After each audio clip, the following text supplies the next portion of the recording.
Well, I think this is an appropriate spot to start the video. Um, Sunshine. It's kind of a different look. And warm today for a change. Almost 70, so 66 last time I checked. Next week we got warm weather on tap, finally. It's long, long overdue.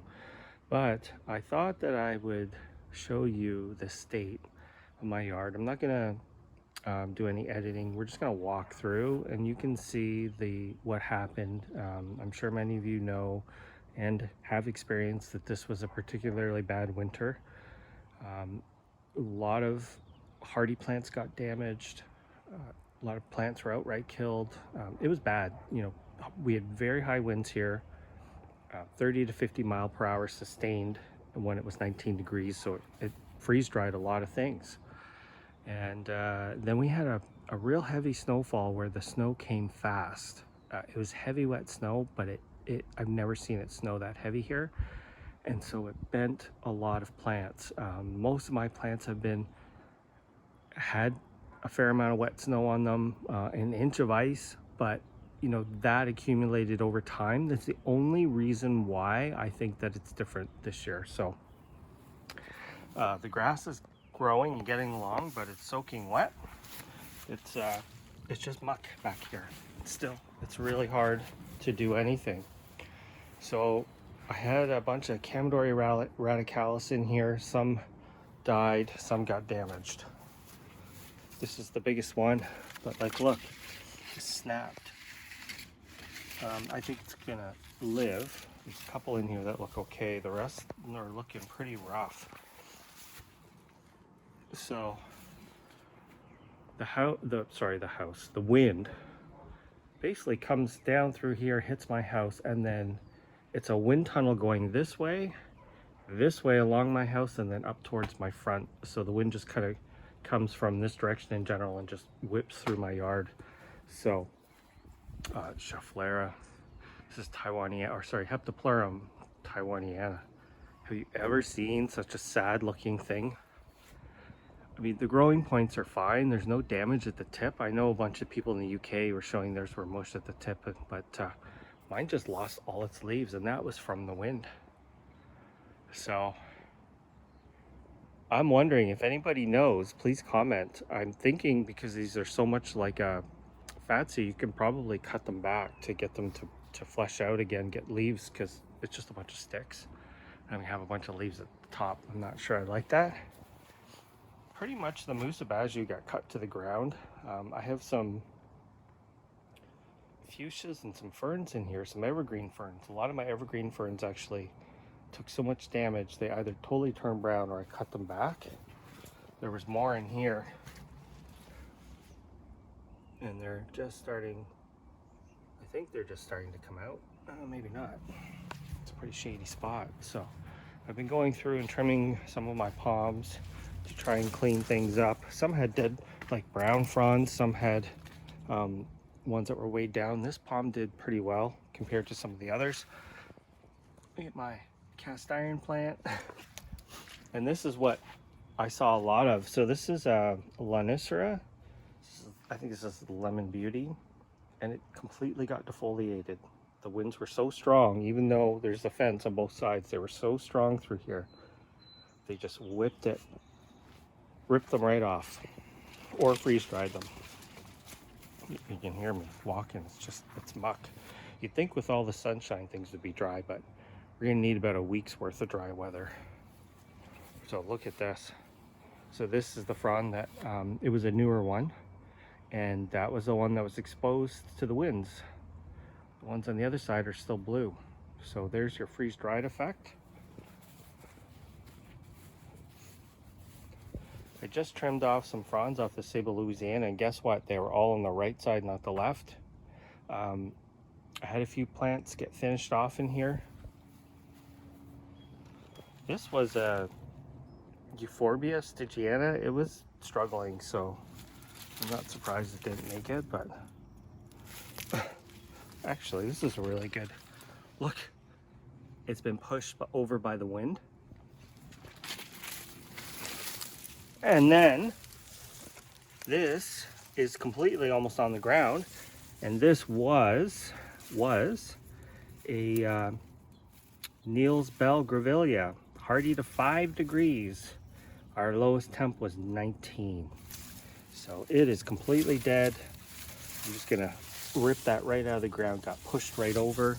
These Loropetalum did a little bit better. There's some damage on them.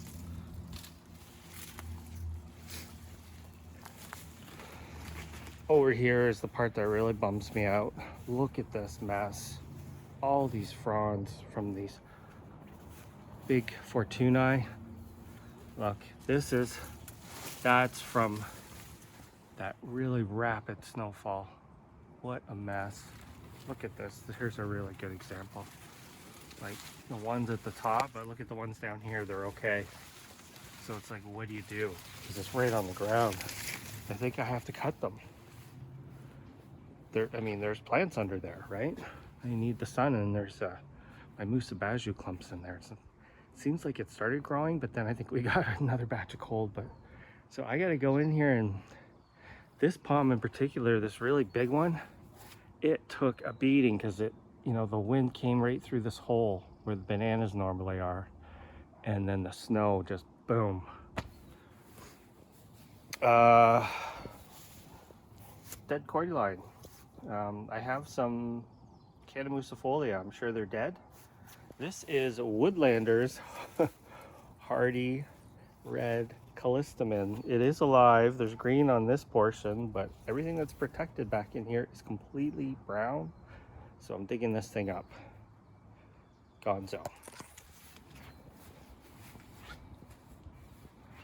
Olive tree is a little wonky looking. Camodorium microspadix usually look like garbage. These ones tend to be a little bit better because of the overhead protection, but total garbage. I'm pulling these out. I'm done with them.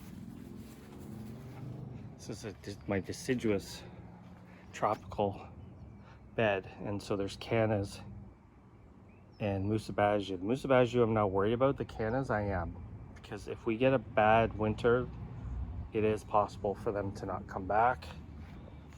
The Persicaria, oh shoot, which one is this? Purple Fantasy went wild, is spreading everywhere. Here is the Formiums. They're all, the ones that I left in are all making a comeback. This was a Sarcococa Himalayan sweet box, and you can see it has just been fried. The wind ripped most of the leaves off of it.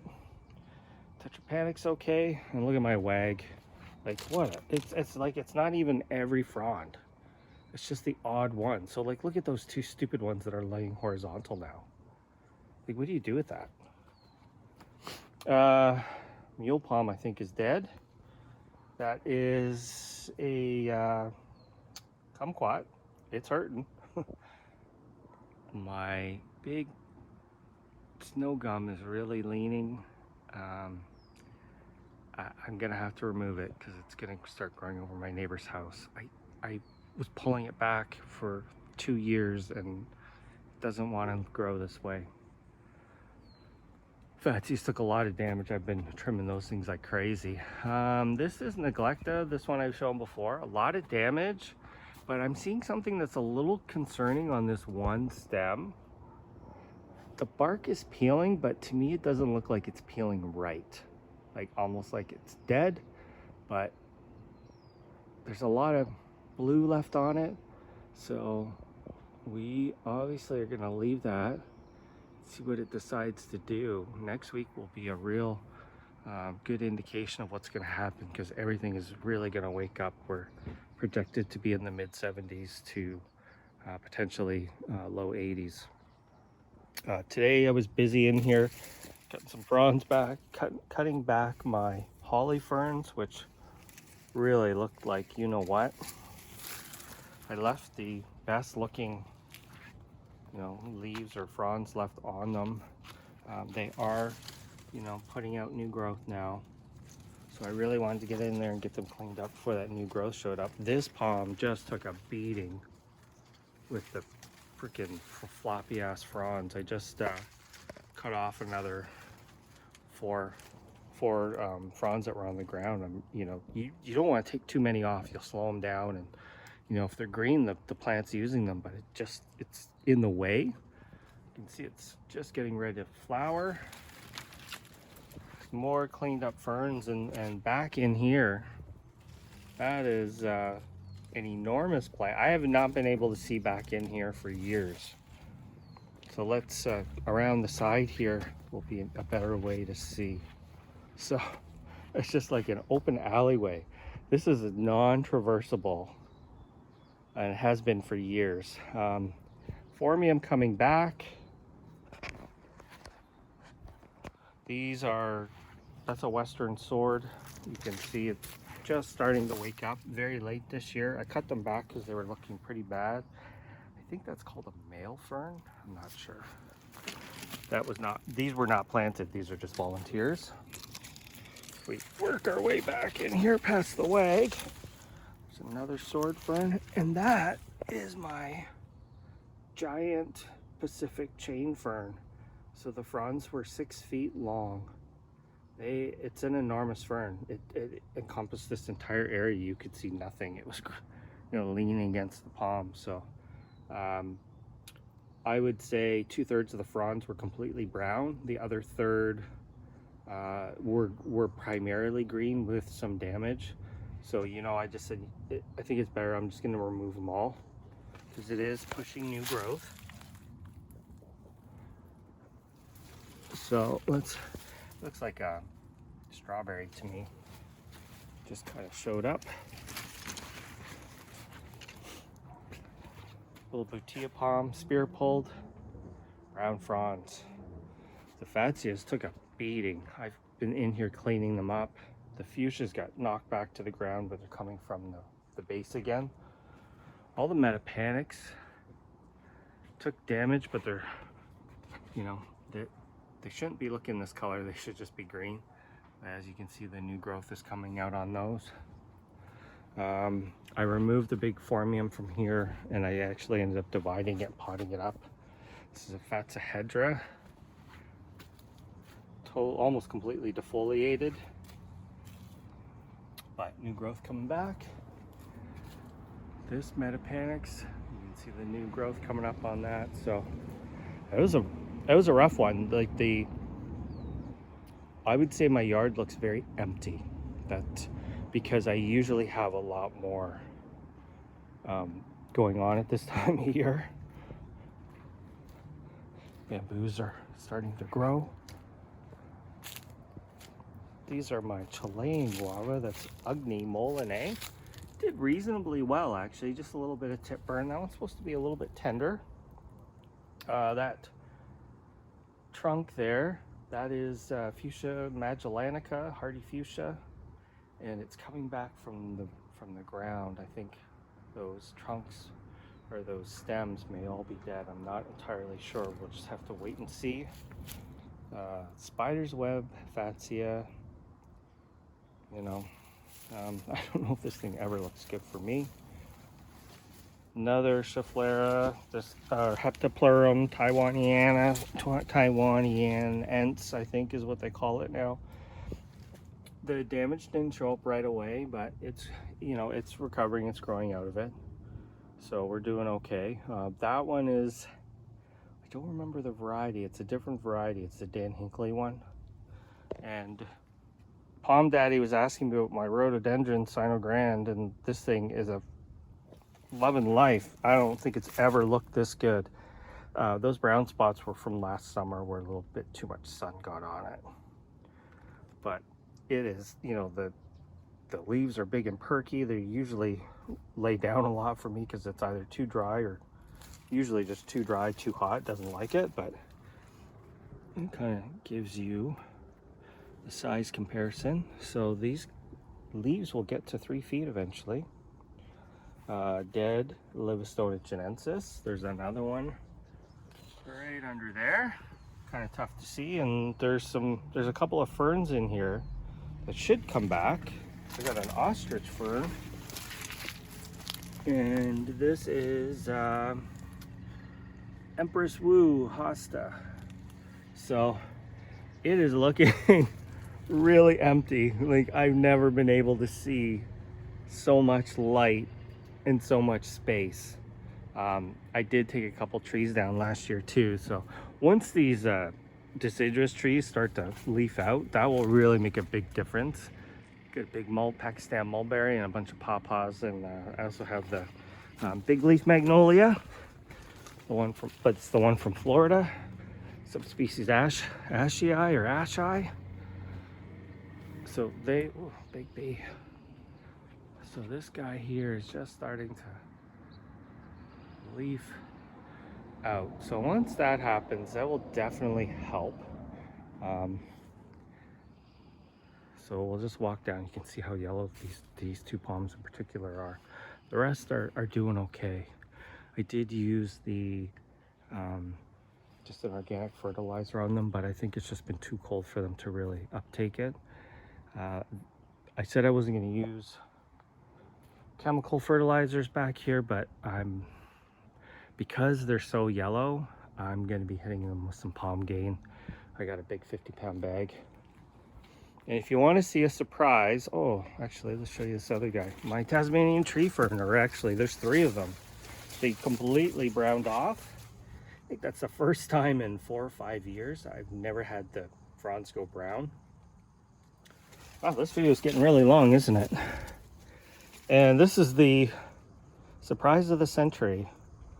Livistona nitida. Love and life. Like, what the heck? That is something that I would have said would have died. A little bit of tiny little bits of damage, but for the most part it's looking good, growing on. Oregon grape obviously doesn't give an F. Oh, I didn't show you guys this. I've been sort of saving this one. Washingtonia robusta. Shaking my head. It's looking pretty decent. There's some stuff going on in the growing point though. But my small one out front that really didn't get this nice rain shelter, it's down to 1 frond and it is growing like a champ. And anyway, there you go. That is a lot of work that's going to be going on this year. I got a spider on my hand. So that's how it's looking. I took a bunch of stuff out of here. I've actually been removing a lot of plants, and then I'm gonna start pulling some of those dead ones, but slowly catching up. I've been every week I've been filling my big bin and my garbage can full of plant material. So that's how it's looking. What would I say? You know, what am I gonna say about this? I think it'll look good by you know, the end of summer. I have a lot of new replacement plants. Some of these plants against the fence, they're just so big, they're eating the other plants up. It's like I need to extend this garden out a few feet. But I'm going to double down on some more broadleaf evergreens. I like them. I don't care if people, you know, some people say, oh, you can go overboard with them, but I don't like looking at fence. And I actually look at my backyard all winter long because that is where I work and that's where my chair is. So I actually look at the garden all year long when I'm on meetings. I can look out the window instead of looking at my computer screen. So that's why it's important for me to have something that looks good year round. Anyway, this is a really long one. I usually don't do them this long, and like I said, my plan is not to edit this. I'm just going to post it as is, and I hope you enjoyed it. And you know, in a month's time, I expect, you know, in June things are really going to be popping. Thanks for watching.